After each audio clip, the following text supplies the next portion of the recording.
Ave María Purísima, sin pecado concebido, María Santísima. en el nombre del Padre, del Hijo y del Espíritu Santo. Amén.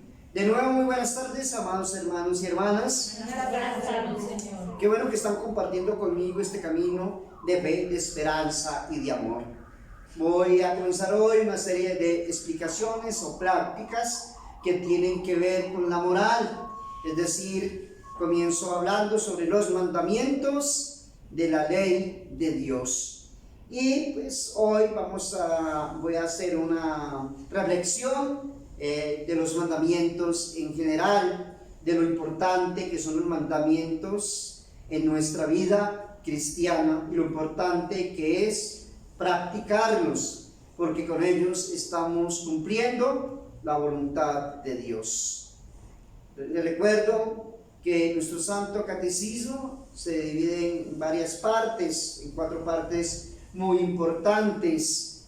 En la primera, lo que tiene que ver con el dogma, ¿no? Todas las verdades que han sido reveladas por Dios y que están contenidas en las Sagradas Escrituras.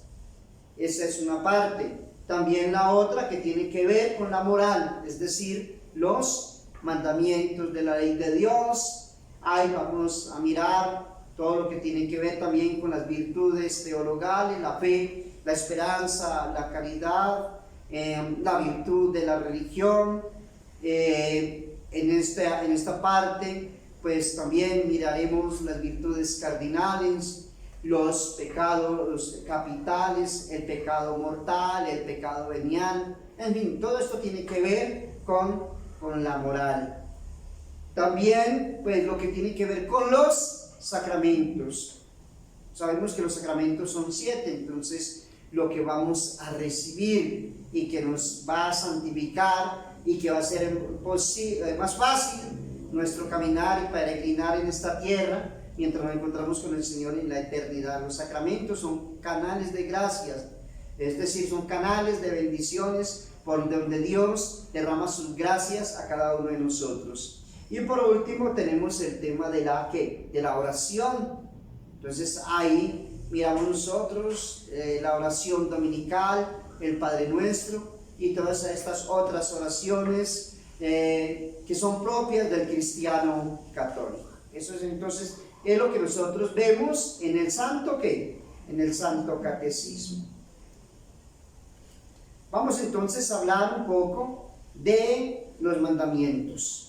Esta es la ley, o sea, los mandamientos de la ley de Dios es una ley santa y está reducida ¿a cuántos mandatos? A 10 preceptos.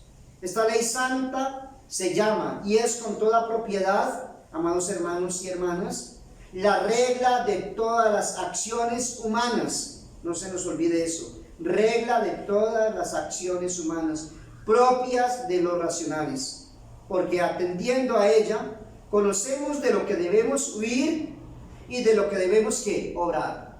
Ahí pues, en los mandamientos nos damos cuenta de qué cosas tenemos que huir, o sea, aquellas que nos van a llevar a la perdición, que nos van a condenar, y cuáles son las obras que debemos realizar, es decir, aquellas que nos van a llevar a la salvación. Se llama juntamente ley natural y ley escrita y ley de gracia. Es ley natural porque en estos primeros principios de la razón natural, impresos por la sabiduría de Dios en la mente de toda criatura racional, el bien se ha de hacer, el mal se ha de huir y evitar. Lo que no quieres para ti, no lo has de querer para quién, para los demás o para tu prójimo. Eso es de ley natural, eso está impreso en el corazón del hombre. Se contienen los 10 preceptos del Decálogo, ¿sí? Y de aquellos primeros principios bien penetrados y entendidos. Se sigue en primer lugar, amados hermanos y hermanas, que Dios ha de ser amado, que no ha de ser jurado en vano su santo nombre, y que ha de ser reverenciado con honor y culto, que son los 3 preceptos que pertenecen a la primera tabla. Es decir, estos 3 preceptos es amar a Dios sobre todas las cosas y al prójimo como a sí mismo. El segundo, no jurar su santo nombre en vano. Y el tercero, ¿cuál es el tercero? Santificar las fiestas. Muy bien. Se sigue en segundo lugar y se conoce como obligación justa que han de ser honrados los padres, ya esa es la segunda tabla, de quienes recibimos el ser, y se entiende con igual solidez que es intrínsecamente malo el homicidio, el adulterio, el hurto, el falso testimonio y la mentira, y aun los deseos desordenados de dañar al prójimo y de codiciar sus bienes, que son los 7 mandamientos que pertenecen a la segunda tabla. Es ley escrita porque, como después escucharemos en estas predicaciones con más claridad, fue escrita por mandato de Dios y con su mismo dedo, como lo dicen las Sagradas Escrituras, y entregada a Moisés, jefe del pueblo ¿de quién? De Israel, para que la guardara y la hiciera observar. Esta ley fue entregada entonces a Moisés, esta ley de gracia, porque Jesucristo nuestro Señor, autor de esta ley suavísima, en sus santos evangelios la renueva y manda que se guarde inviolablemente. Por eso se llama también ley de gracia. Esta ley de los mandamientos, o de los 10 mandamientos, no es como aquellos preceptos ceremoniales que respiraron en su fuerza de obligar cuando expiró el Redentor en una cruz, sino que ellos han obligado desde el principio del mundo. Obligan ahora, óigase bien, amados hermanos, obligan ahora y obligarán en toda su fuerza y vigor hasta la consumación de los siglos. Eso quiere decir que nosotros no podemos cambiar la ley de Dios. Ojo con eso.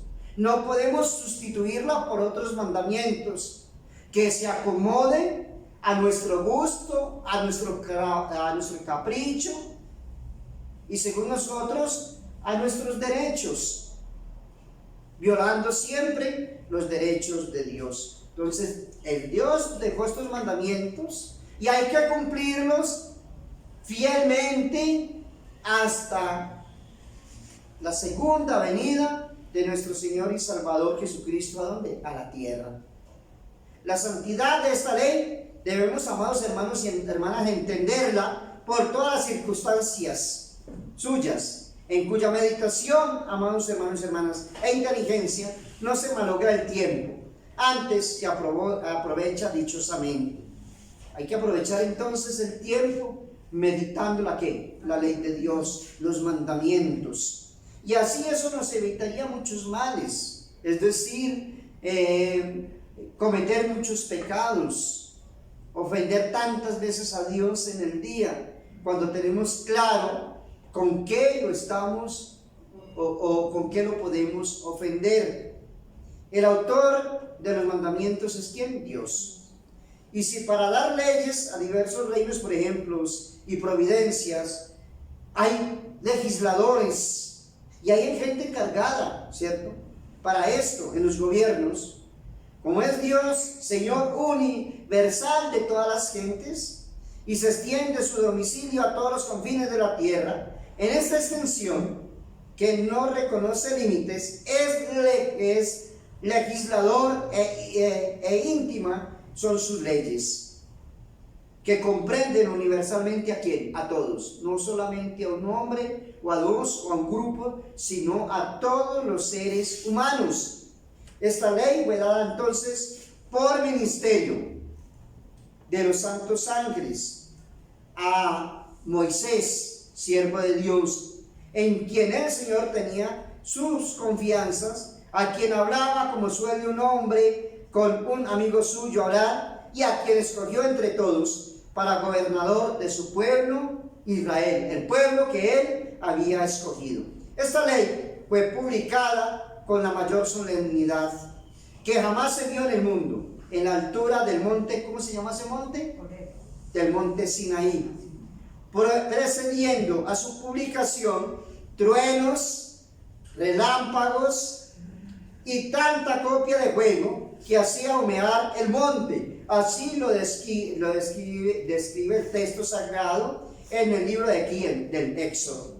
Con estos aparatos quiso el Señor preparar los ánimos de los israelitas para que la recibiesen con respeto y temor, y por la misma causa les mandó que se dispusiesen por espacio de 3 días y que ellos lavaran sus vestiduras, se abstuviesen de todo deleite y se santificaran, para que así dispuestos la recibieran con corazón humilde y casto. Miren todo lo que hizo el Señor y lo que les ordenó a ellos, porque no era cualquier precepto que estaba ordenando, y no era cualquiera que estaba ordenando, era ¿quién? Dios. Y esto lo ordenó para nuestro bien, para nuestra santificación, para nuestra salvación, para un orden, ¿dónde? En el mundo, para que haya un orden en el ser humano. Dios sabe que nosotros por el pecado estamos inclinados siempre a ¿qué? A la concupiscencia, a la maldad, al desorden, a hacer lo que se nos viene en gana. Si aún teniendo estos mandatos y estos preceptos no los acatamos y vivimos muchos una vida tan desordenada y llena de pecado, ¿cómo sería sin estos mandamientos? Preparados así entonces los israelitas, dice la palabra, sonó una voz formada por ministerio de los ángeles, pero que hablaba en la persona del mismo Dios, y se publicó en varias sentencias, todo lo contenido en el primer precepto. Por este se nos intima la estrecha obligación, amados hermanos y hermanas, de reconocer y adorar a un solo Dios. Somos obligados también a creer las verdades que este Señor Dios nos revela y nos propone por medio de su iglesia. Somos obligados a esperar en su bondad y misericordia y a confiar en los auxilios de su gracia para aspirar a conseguir el fin último para que fuimos criados y para alcanzar la eterna bienaventuranza. ¿Cuál es el fin último para lo que fuimos creados? La vida eterna, la vida en el cielo con Dios, con María Santísima, con los santos, con los ángeles, con todos los bienaventurados. De aquí nace entonces la obligación que tenemos de amarle con todo ¿qué? Con todo el corazón y sobre todas las cosas, como bondad infinita, y la de reverenciarle como Dios vivo, verdadero, a quien es debido todo honor, reverencia y culto. Tantas obligaciones, amados hermanos y hermanas, se contienen entonces en el primer precepto del Decálogo. Mas como para su perfecta observancia y cumplimiento, sean necesarios entonces los ejercicios de las 3 virtudes teologales: la fe, la esperanza y la caridad, amados hermanos y hermanas, junto con la virtud de la santa religión. Esto es entonces lo que vamos a explicar, amados hermanos, en estas pláticas, para que entendamos bien los mandamientos de la ley de Dios y miremos en qué estamos nosotros fallando. Que la Santísima Virgen María, Madre de Dios y Madre nuestra, nos ayude en este caminar y en este peregrinar. Ave María Purísima. Bendita María Santísima. En el nombre del Padre, del Hijo y del Espíritu Santo. Amén.